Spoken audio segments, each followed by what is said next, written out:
Europe 1. Mais d'abord, le journal de 8h sur Europe 1. Fanny Marceau. Bonjour Fanny. Bonjour Dimitri, bonjour à tous. Séance d'autocongratulation. Donald Trump n'a pas caché sa fierté cette nuit. Devant une foule de partisans réunis à Warren, dans le Michigan, le président américain s'est félicité de ses 100 premiers jours à la Maison-Blanche. Les 100 premiers jours les plus réussis de toute l'histoire des États-Unis. Voilà ce que dit le président américain qui assure avoir déjà mis fin à l'inflation et qui promet d'offrir à ses concitoyens la meilleure économie de l'histoire du monde. Bonjour Baptiste Morin. Bonjour Fanny, bonjour à tous. Chef du service économie d'Europe 1. Alors, il y a ce que dit Trump, le discours triomphaliste qu'ont vigoureusement applaudi ses partisans cette nuit. Et puis, il y a la réalité économique qui s'impose tout de même au président américain, Baptiste. Oui, juste avant ce rassemblement dans le Michigan, le président américain a signé un nouveau décret, cette fois-ci pour alléger la facture des constructeurs automobiles. Plus question d'accumuler surtaxe douanière de 25% sur les voitures et 25% sur l'acier ou l'aluminium. Les constructeurs pourront aussi recevoir des aides allant jusqu'à 15% de la valeur des véhicules assemblés aux États-Unis. Bref, comme à son habitude, depuis 100 jours maintenant, après avoir frappé très fort, Donald Trump se montre plus clément et ajuste le tir. Bon, les Américains, est-ce qu'ils ressentent les conséquences de la politique de Donald Trump, Baptiste ? Non, à ce stade, l'économie américaine se porte plutôt bien. En mars, les créations d'emplois ont même été plus importantes que ce qui était attendu. L'inflation a aussi plus ralenti que prévu, c'est ce que dit Donald Trump cette nuit dans son discours. Le chiffre de la croissance américaine qui est attendu aujourd'hui devrait être assez compliqué à interpréter parce que vous avez beaucoup d'entreprises américaines qui ont fait des stocks. Elles ont beaucoup acheté à l'étranger en prévision. Elles ont anticipé, exactement, des prochains droits de douane. Ça devrait mécaniquement creuser l'activité américaine. Bon, et chez nous, en France, les chiffres de la croissance ont été publiés il y a une demi-heure, plus 0,1% au premier trimestre 2025, autant dire quasi nul. Ça aussi, c'est la faute de Donald Trump ? Il ne semble pas qu'il y ait de lien. La France a souffert au premier trimestre de son commerce extérieur. Nos exportations ont fortement baissé. C'est principalement l'effet des secteurs de la chimie et de l'automobile. Est-ce qu'il faut y voir un lien avec l'instauration de droits de douane américains sur les voitures? Il semble que non, parce que dans le même temps, nos importations de véhicules ont continué à baisser. En fait, c'est la crise du marché automobile européen qui semble responsable. La consommation des ménages à l'arrêt sur le premier trimestre n'a pas aidé non plus. Consommation des ménages en forte baisse, nous dit l'INSEE sur le mois de mars. Et ça ne présage rien de bon pour la suite. Merci beaucoup Baptiste Morin, chef du service économie d'Europe 1. Demain, 1er mai, journée perdue pour la plupart des entreprises. Eh oui, car c'est un jour chômé. Dans les boulangeries, par exemple, le patron peut bien lever le rideau, mais il ne peut pas faire travailler ses salariés sous peine de lourdes amendes.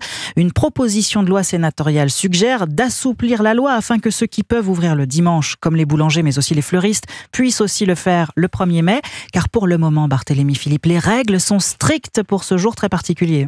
Oui, le 1er mai est une date hautement symbolique, un jour férié pas comme les autres. Le Code du travail prévoit des dispositions très précises, explique maître Éric Rocheblave, spécialiste en droit du travail. C'est le seul jour férié obligatoirement chômé et payé pour tous les salariés. Toutes les entreprises doivent permettre de cesser le travail ce jour-là. Hôpitaux, transports publics, de rares exceptions existent pour les secteurs qui ne peuvent pas interrompre leur activité en raison de leur nature, mais des parlementaires alertent par la situation des boulangers, propose de modifier la loi pour intégrer la notion des besoins du public. Un assouplissement bienvenu pour maître Karen Azran. Moi, je suis assez pour inscrire la notion de volontariat dans le texte et que si les salariés sont prêts et acceptent de travailler ce jour-là, il ne faut pas empêcher ça. Pour rappel, les salariés qui travaillent le 1er mai sont payés double. Le gouvernement s'est engagé à soutenir les initiatives parlementaires visant à changer la loi, notamment pour les salariés des boulangeries et des fleuristes qui souhaitent travailler le 1er mai. Barthélémy Philippe, qui dit 1er mai, dit week-end prolongé pour nombre d'entre vous. Bison Futé voit orange dans le sens des départs ce soir.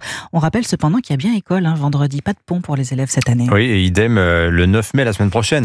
Pas de répit en revanche pour les syndicats, puisque le 1er mai, c'est évidemment leur grand jour. Et oui, comme chaque année, ils espèrent mobiliser massivement pour la journée internationale de lutte des travailleurs. Jean-Baptiste Marty, c'est une information Europe 1.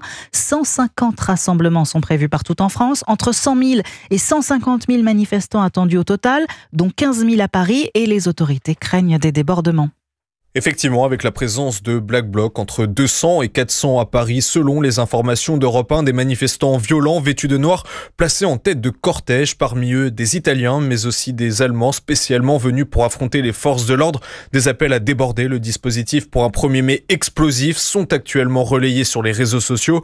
Les policiers se préparent donc à riposter. Reda Bellage, porte-parole du syndicat Unité. On va essayer de s'adapter au maximum avec des collègues tels que les Bravem qui vont être très mobiles pour pouvoir parer à ces petits groupes. Pour limiter les débordements et la casse, de nombreux contrôles avant la manifestation seront effectués. Écoutez Reda Bellage. La première chose qu'on va faire, c'est déjà dans la nuit faire un parcours de reconnaissance. Très souvent, les individus sont préparés, ils sont en capacité de dissimuler des objets dont ils pourront se servir pour s'en prendre aux forces de l'ordre, donc qui cachent dans des buissons, dans des poubelles. Enfin, autre crainte des policiers, la présence de pro-palestiniens, plusieurs centaines, des manifestants susceptibles de s'en prendre à des grandes chaînes comme Carrefour ou McDonald's qu'ils accusent de complicité avec le régime israélien. Jean-Baptiste Marty. 8h07 sur Europe 1. Le scrutin des prochaines législatives intégrera-t-il une dose de proportionnel? Et si oui, comment? Question que François Bayrou remet sur la table aujourd'hui. Oui, début d'une série de consultations des partis et groupes parlementaires. Premier reçu à 10h tout à l'heure. Marine Le Pen et Jordan Bardella, ils sont attendus à Matignon. Et une victoire hier soir pour le gouvernement. La loi sur le narcotrafic a été définitivement adoptée par le Parlement. Victoire signée Gérald Darmanin et Bruno Retailleau, le ministre de l'Intérieur, qui sera d'ailleurs l'invité exceptionnel de Sonia Mabrouk juste après ce journal sur Europe 1 et CNews.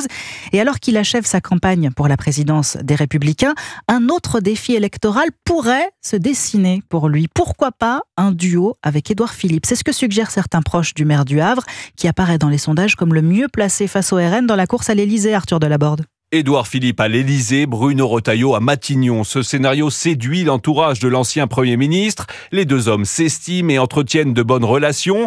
Et sur le papier, une alliance leur permettrait d'élargir leur base électorale en réunissant les libéraux et les conservateurs. S'il y a des divergences sur le fond, un ami d'Édouard Philippe explique qu'elles ne sont pas insurmontables. À ses yeux, contrairement à son concurrent chez les LR, Laurent Wauquiez, Bruno Retailleau a l'avantage de ne pas être obsédé par la présidentielle. Et surtout, le Vendéen respecte sa parole et fait ce qu'il dit. Pour autant, un proche du ministre de l'Intérieur se montre beaucoup moins optimiste sur la possibilité d'un tandem. On n'y croit pas, le en même temps a montré ses limites, confie-t-il. Pas de quoi décourager un stratège philippiste qui prédit que le temps et les sondages amèneront Bruno Retailleau à ne pas faire l'impasse sur le principe de réalité, avançant qu'après avoir longtemps été inaudible dans l'opposition, les LR ont compris qu'ils gagnent des points lorsqu'ils sont au pouvoir. Arthur Delaborde du service politique d'Europe 1. Et puis le Paris Saint-Germain prend une sérieuse option pour la finale de la Ligue des Champions. C'est du football, bien sûr. Oui, hier soir, les Parisiens se sont imposés 1-0 face à Arsenal en demi-finale allée de Ligue des Champions. Bonjour Cyril de la Morinerie. Bonjour à tous. Alors c'est quand même un formidable exploit, Cyril, face à l'une des meilleures équipes d'Europe, il faut le dire. Oui, parce qu'ils ont battu les Gunners qui jouaient chez eux, parce que Arsenal avait humilié au tour précédent le Real Madrid, et puis Paris a marqué dès la 4e minute un but symbole de la force collective parisienne. Sur cette action, 9 joueurs parisiens ont échangé 27 passes avant d'ouvrir le score. À la conclusion, Dembélé qui a marqué d'une superbe frappe croisée, son 25e but cette année. Achraf Hakimi avait le sourire au micro de Canal+. On a fait un bon travail, c'est pas fini, on a fait un premier mi-temps bien, il reste la deuxième mi-temps là-bas à Paris. Et chaque match on voulait faire mieux, chaque match on devait améliorer des choses, on est content de ce qu'on a fait aujourd'hui, mais on devait finir le travail là-bas. En fin de match, Paris aurait pu doubler, voire tripler la mise, mais Barcola a frappé à côté, Ramos a touché la transversale. Après sa défaite contre Nice, Paris a changé de braquet, confirme le consultant d'Europe 1, Alain Giresse. Le PSG, qu'on a retrouvé en mode Ligue des Champions, s'impose d'une façon héroïque, après avoir maîtrisé complètement cette première mi-temps, résister à la seconde et avoir la possibilité de perspectives qui seront au match retour agréables à envisager. Selon les statistiques d'Opta, Paris a désormais 85% de chances de se qualifier pour la finale. Mais attention, Dembélé, sorti à la 70e minute, souffre à la cuisse et n'est pas certain d'être présent au match retour mercredi prochain à Paris. Merci beaucoup Cyril de la Morinerie. Merci Fanny Marceau, c'était votre journal. Dans un instant sur Europe 1, Bruno Retailleau, ministre de l'Intérieur, est l'invité de la grande interview face à Sonia Mabrouk. Il est 8h10, bon réveil sur Europe 1.